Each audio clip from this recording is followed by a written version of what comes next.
Okay, welcome to System Devices 1. I wanted just to give a quick overview of how this module will be taught. Normally we'll have a lecture, a practical and a workshop per week.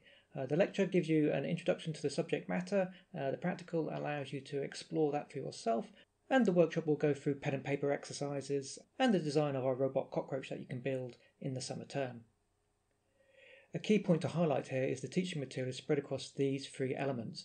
That is, we'll only cover some points in lectures or practical or the workshop, so I would highly recommend that you do all three, otherwise you'll have holes in your knowledge. As always, the lecture slides, the practical sheets and the workshop exercise sheets are available on the module webpage. So the time breakdown for this module is 40 hours pre-reading, 40 hours for the lectures, labs and problem classes, 40 hours for the assessment and about 40 hours for your own reflection and study time. Okay, pre-reading.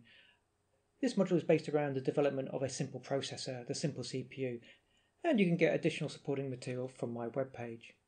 Now what I'd like you to do before the start of the module is to read through the Simple CPU version 1, and its webpage is available here. So if you click on that link, it will talk you through the design and development of this processor. Now I don't expect you to understand all the material that is presented here, but it's important that you start to get a feel of the key topic areas that we'll be covering. So do have a look at this one, do have a read around the subject area to get you started on this journey. Also on this webpage there's additional material on the other processors we'll be using in this module. And the final one we'll be using is the Simple CPU version 1D, where we'll be building a video game. So we'll take our processor that we designed, write some code for it to implement a very simple Pong game. And if you scroll through this webpage, you will get to a version you can build yourself if you wanted to. You can pick up a cheap FPGA board from Amazon or eBay and make your own game console. During this module we'll be using two main pieces of software. The first one is the Xilinx ISE pack, which you can download for home use from this webpage. Download the Xilinx ISE 14.7 and it works under Windows and Linux. You will need to register with Xilinx, but it is a free account. The other piece of software we'll be using is CPU Sim. Again, you can download that for free from this webpage here, and you'll need version 4.